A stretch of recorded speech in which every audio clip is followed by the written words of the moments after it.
Bismillahirrahmanirrahim. Assalamualaikum warahmatullahi wabarakatuh. Alhamdulillah, puji dan syukur kita panjatkan kepada Allah Subhanahu wa Ta'ala.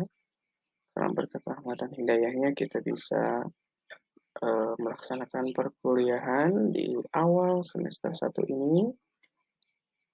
Alhamdulillah, saya masih diberikan kepercayaan untuk mengampu mata kuliah pengantar ilmu sosial. Ya. Sebelum berlanjut dengan sistem perkuliahan dan lain sebagainya, alangkah baiknya kalau saya memperkenalkan diri dulu. Nama saya Endang Supriyatna, alamat rumah saya di Jalan Pelabuhan 2, kilometer 8, Tegalega, RT 01 RW 19, Kelurahan Kecamatan Bersitu, Kota Sukabumi. Ini nomor HP atau WA yang bisa dihubungi. Silahkan kalau sekiranya nanti ada pertanyaan terkait tugas. Begitupun ini emailnya, ya, yang bisa nanti dihubungi untuk mengirim tugas biasanya, ya. Lalu untuk sistem perkuliahan, saya menerapkan 5 sistem penilaian. Pertama, absensi.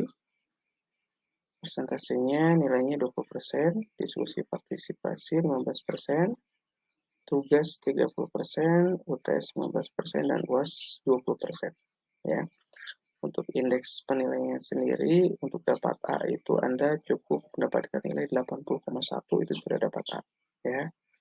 Untuk dapat B antara 66 sampai 79, C 56 sampai 65.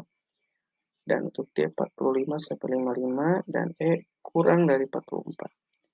Saya harap Anda mendapatkan nilai terbaik di sini. Ya, jangan sampai mendapatkan nilai D atau E. Bisa dipastikan kalau dapat nilai D dan E itu diharuskan untuk mengulang. Ya. Ini buku sumber yang digunakan yaitu Pengantar Ilmu Sosial karangan Dr. Haji Dadang Supadan MPD, Remaja Bumi Aksara, penerbitnya Bandung 2001. Ya. Selanjutnya, garis besar program perkuliahannya. Teman pertama, insya Allah nanti saya sampaikan tentang pengertian ilmu sosial, ruang lingkup dan perkembangan ilmu sosial, metode ilmiah, serta kebenaran ilmiah. Pertemuan kedua tentang pengertian struktur ilmu, peranan fakta, peranan dan konsep, peranan dan generalisasi, serta peranan teori, itu nanti harus sudah dipresentasikan oleh kelompok 1. Ya.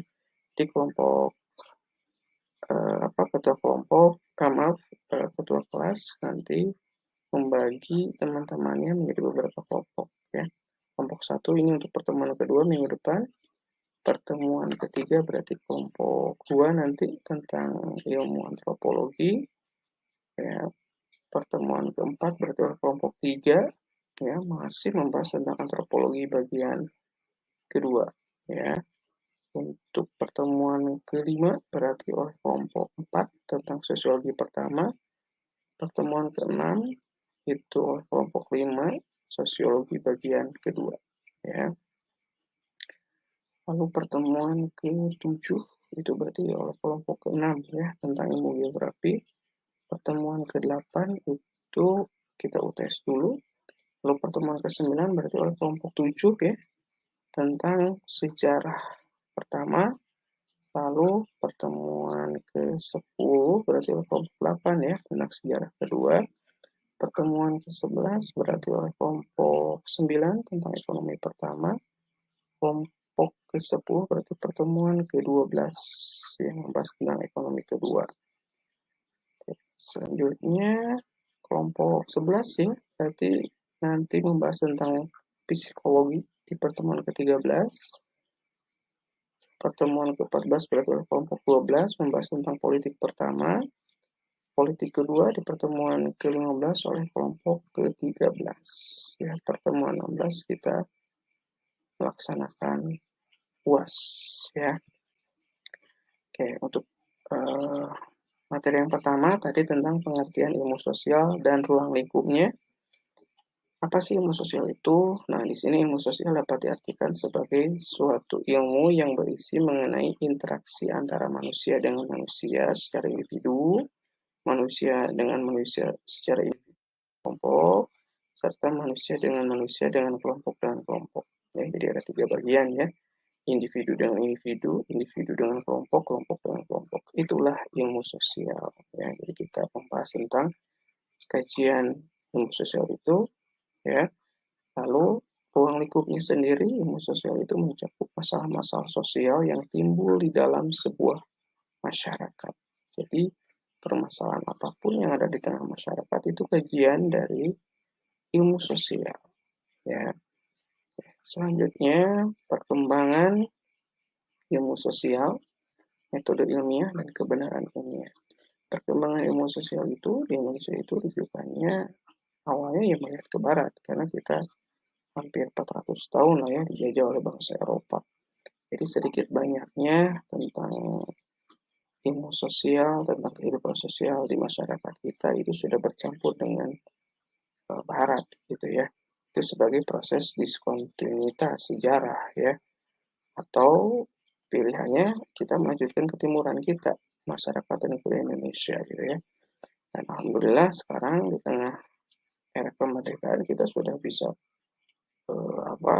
mempunyai ciri khas sendiri gitu ya tentang ketimuran kita sebagai masyarakat yang majemuk ya, yang beragam, yang menjunjung tinggi adat ketimuran ya. Lalu metode ilmiah dalam ilmu sosial merupakan prosedur yang mewujudkan pola-pola dan tata langkah dalam melaksanakan suatu penelitian ilmiah. Nanti selama 1 semester ke depan, saya akan memberikan tugas proyek untuk dikumpulkan nanti di akhir sebelum UAS, ya, berkaitan dengan kajian ilmu sosial, ya, lebih kepada bisa penelitiannya, bisa juga pengabdian kepada masyarakatnya. Mungkin nanti kita akan sampaikan di pertemuan kedua ya untuk tugas proyeknya. Lalu mengenal langkah ya dalam metode ilmiah menurut Sheldon J. Rahman mengemukakan ada 5 langkah ya. Yang pertama perumusan hipotesis spesifik. Jadi ketika kita menemukan masalah kita harus rumuskan masalah tersebut ya.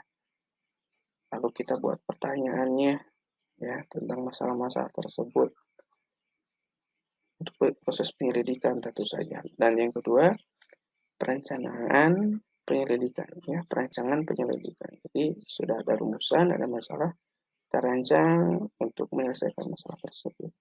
Lalu dari situ tahap yang ketiga harus ada pengumpulan data. Dari pengumpulan data, lalu yang keempat ada penggolongan data dan pengembangan generalisasi.